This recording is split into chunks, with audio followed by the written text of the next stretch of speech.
Welcome to my YouTube channel എൻ്റെ വഴികൾ. ഏവർക്കും എൻ്റെ വഴികളിലേക്ക് സ്വാഗതം. ഇനിയും എൻ്റെ ചാനൽ സബ്സ്ക്രൈബ് ചെയ്യാത്തവർ സബ്സ്ക്രൈബ് ചെയ്യുക, എൻ്റെ വീഡിയോ ഇഷ്ടമായി ലൈക്ക് ചെയ്യുക, തുടർന്നും എൻ്റെ വീഡിയോകൾ ലഭിക്കുന്നതിന് വേണ്ടി ബെല്ലൈക്കൺ അമർത്തുക. വഖഫിൽ മിണ്ടാട്ടം മുട്ടിയോ കേന്ദ്രത്തിൽ?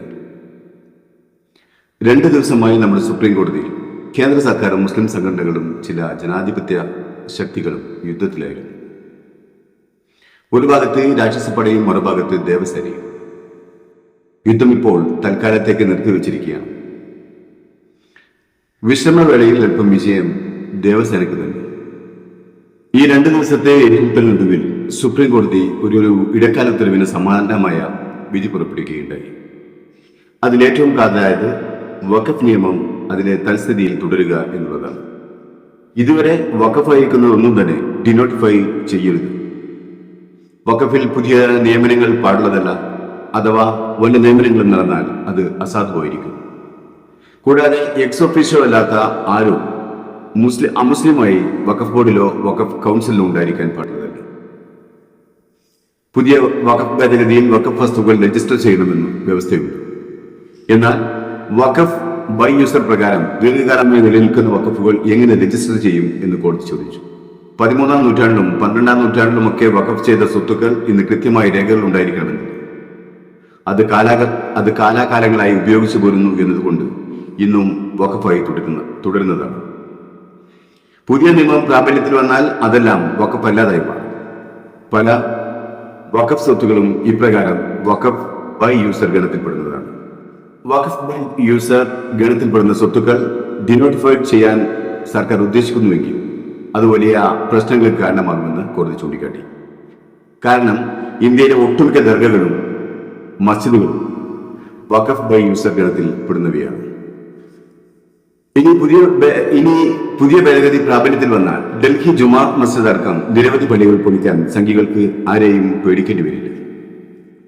അതുകൊണ്ടാണ് സുപ്രീം കോടതി ആ പുതിയ നിയമ ഭേദഗതിയെ പ്രത്യേകം ചോദ്യം ചെയ്തത്. വഖഫ് ബോർഡിലും വഖഫ് കൗൺസിലിലും മുസ്ലിമേതര അംഗങ്ങളെ ഉൾപ്പെടുത്തുന്ന വിഷയത്തിലും സുപ്രീം കോടതി ഇടപെട്ടു. എക്സ് ഒഫീഷ്യോ അംഗങ്ങൾ ഒഴികെ മറ്റെല്ലാ അംഗങ്ങളും ഇസ്ലാം മത വിശ്വാസികൾ ആയിരിക്കണമെന്ന് കോടതി നിർദ്ദേശിച്ചു. ഹിന്ദു എൻഡോമെന്റ് ബോർഡുകളിൽ മുസ്ലിങ്ങൾ ഉൾപ്പെടെയുള്ള ന്യൂനപക്ഷങ്ങളെ ഉൾപ്പെടുത്താൻ നിങ്ങൾ തയ്യാറുണ്ടോ? ഉണ്ടെങ്കിൽ അത് പറയൂ എന്ന് സോളിസിറ്റർ ജനറൽ തുഷാർ മേത്തയോട് ചീഫ് ജസ്റ്റിസ് സഞ്ജീവ് ഖന്ന ചോദിച്ചു. സുപ്രീം കോടതിയുടെ പല ചോദ്യങ്ങൾക്കും ഉത്തരം നൽകാൻ കഴിയാതിരുന്ന സോളിസിറ്റർ ജനറൽ തുഷാർ മേത്ത ഒരു ദിവസത്തെ സാവകാശമാണ് കേന്ദ്ര ഗവൺമെന്റിന്റെ കാര്യങ്ങൾ വ്യക്തമാക്കാൻ ആദ്യ ദിവസം ആവശ്യപ്പെട്ടത്. പക്ഷേ 2ാം ദിവസം അതേ കേന്ദ്ര ഗവൺമെന്റ് ഒരു ഇടക്കാല ഉത്തരവ് വരാതിരിക്കുന്നതിന് വേണ്ടിയായിരിക്കണം കേന്ദ്രത്തിന്റെ ഭാഗം വ്യക്തമാക്കാൻ 7 ദിവസം ആവശ്യപ്പെട്ടത്. 7 ദിവസത്തെ സാവകാശം കേന്ദ്ര ഗവൺമെന്റിന് അനുവദിച്ച കോടതി പരാതിക്കാർക്ക് അല്പം ആശ്വാസം പകരുന്ന ഒരു താൽക്കാലിക വിധിയും പറഞ്ഞു. തത്വത്തിൽ സുപ്രീം കോടതി കേന്ദ്ര സർക്കാരിന് അവരുടെ ഭാഗം വ്യക്തമാക്കാൻ 7 ദിവസത്തെ സാവകാശം അനുവദിച്ചിരിക്കുകയാണ്. അതിനുശേഷം കേന്ദ്ര ഗവൺമെന്റിന്റെ മറുപടി പരിശോധിക്കാൻ ഹർജിക്കാർക്ക് 5 ദിവസവും നൽകും. അതിനുശേഷമായിരിക്കും കോടതി വിശദമായ ഇടക്കാല ഉത്തരവ് പുറപ്പെടുവിക്കുക എന്ന് ചീഫ് ജസ്റ്റിസ് സഞ്ജീവ് ഖന്ന അധ്യക്ഷനായുള്ള ബെഞ്ച് സുപ്രീം കോടതി ബെഞ്ച് അറിയിച്ചു.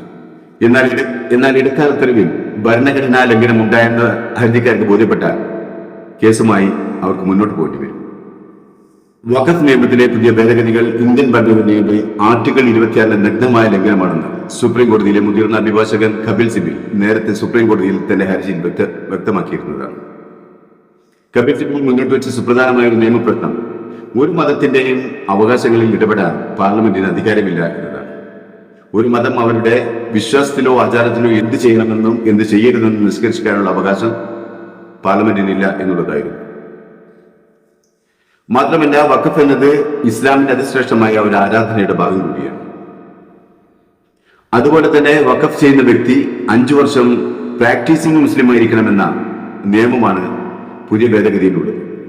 ഇത് എങ്ങനെ സാധ്യമാകുമെന്നാണ് കപിൽ സിബൽ ചോദിക്കുന്നത്. ഒരാൾ താൻ 5 വർഷം തികഞ്ഞ മുസ്ലിം ആയിരുന്നുവെന്ന് എങ്ങനെയാണ് തെളിയിക്കുക? അപ്രകാരം തെളിയിക്കുന്നത് എന്തിനു വേണ്ടിയാണെന്ന് കപിൽ സിബൽ ചോദിച്ചു. മുമ്പ് വഖഫായിരുന്ന സ്വത്തുക്കൾ ഡീനോട്ടിഫൈ ചെയ്യാനുള്ള അധികാരവും കേന്ദ്ര വഖഫ് കൗൺസിലുകളിലും സംസ്ഥാന വഖഫ് ബോർഡുകളിലും അമുസ്ലിങ്ങളെ ഉൾപ്പെടുത്താനുള്ള ഭേദഗതി റദ്ദ് ചെയ്യാൻ വാദത്തിനിടെ സുപ്രീം കോടതി നിർദ്ദേശിച്ചിരുന്നു. അതോടുകൂടി വഖഫ് ബോർഡിലും വഖഫ് കൗൺസിലിലും സംഖ്യകളെ തിരികെ കയറ്റാനുള്ള കേന്ദ്ര ഗവൺമെന്റിന്റെ കുതന്ത്രത്തിന് കൂച്ചുവിലങ്ങിട്ടിരിക്കുകയാണ് സുപ്രീം കോടതി. 2025 വഖഫ് ഭേദഗതി നിയമത്തിന്റെ സാധുതയെ ചോദ്യം ചെയ്യുന്ന ഹർജികൾ മെയ് 5 വീണ്ടും പരിഗണിക്കാൻ സുപ്രീം കോടതി വീണ്ടും തീരുമാനിച്ചിരിക്കുകയാണ്. നിലവിൽ സുപ്രീം കോടതിയിൽ ലിസ്റ്റ് ചെയ്തിരിക്കുന്ന 10 ഹർജികളിൽ 5 ഹർജികൾ മാത്രമേ ഈ കേസുമായി ബന്ധപ്പെട്ട് കേൾക്കൂ എന്ന് സുപ്രീം കോടതി ബെഞ്ച് വ്യക്തമാക്കിയിട്ടുണ്ട്. എന്നാൽ സോളിസിറ്റർ ജനറൽ തുഷാർ മേത്ത പുതിയ ഭേദഗതിയിലെ വ്യവസ്ഥകൾ സ്റ്റേ ചെയ്യുന്നതിന് ശക്തമായി എതിർത്തു. കേന്ദ്ര വഖഫ് കൗൺസിലിലേക്കും സംസ്ഥാന വഖഫ് ബോർഡിലേക്കും അമുസ്ലിങ്ങളെ നോമിനേറ്റ് ചെയ്യാൻ അനുവദിക്കുന്ന പുതിയ വഖഫ് നിയമ ഭേദഗതിയെ ചോദ്യം ചെയ്തുകൊണ്ട് ചീഫ് ജസ്റ്റിസ് സഞ്ജീവ് ഖന്ന, ജസ്റ്റിസുമാരായ സഞ്ജയ് കുമാർ, കെ വി വിശ്വനാഥൻ എന്നിവരടങ്ങിയ ബെഞ്ച് ചോദിച്ചത് ഹിന്ദുക്കൾ നിയന്ത്രിക്കുന്ന ബോർഡുകളിൽ മുസ്ലിങ്ങൾ ഉൾപ്പെടെയുള്ള ന്യൂനപക്ഷങ്ങളെ ഉൾപ്പെടുത്താൻ നിങ്ങൾ നിർദ്ദേശിക്കുമോ എന്നാണ്. അങ്ങനെയുണ്ടെങ്കിൽ അത് തുറന്നു പറയണം എന്നായിരുന്നു. യഥാർത്ഥത്തിൽ കേന്ദ്ര ഗവൺമെന്റിന്റെ വർഗീയ തുറുപ്പുചിട്ട് അറിഞ്ഞൊരു കളിയായിരുന്നു കോടതിയിലുണ്ടായത്. പക്ഷേ മുമ്പത്തെ അനുഭവം ഇപ്പോഴും മുസ്ലിങ്ങളെ ഒരടി പിന്നോട്ട് സംശയത്തിന്റെ നിലയിൽ നിർത്തുന്നില്ല എന്ന് പറയാനാവില്ല. കാരണം ബാബറി മസ്ജിദിന്റെ വിധിയും ഇങ്ങനെ തന്നെയായിരുന്നു. ആദ്യം മുസ്ലിങ്ങളെ നന്നായി സുഖിപ്പിച്ചു, അവസാനം കഴുത്തിന് തന്നെ നോക്കി വെട്ടി. അങ്ങനെ യാവാതിരിക്കട്ടെ എന്ന് പ്രത്യാശിക്കാം.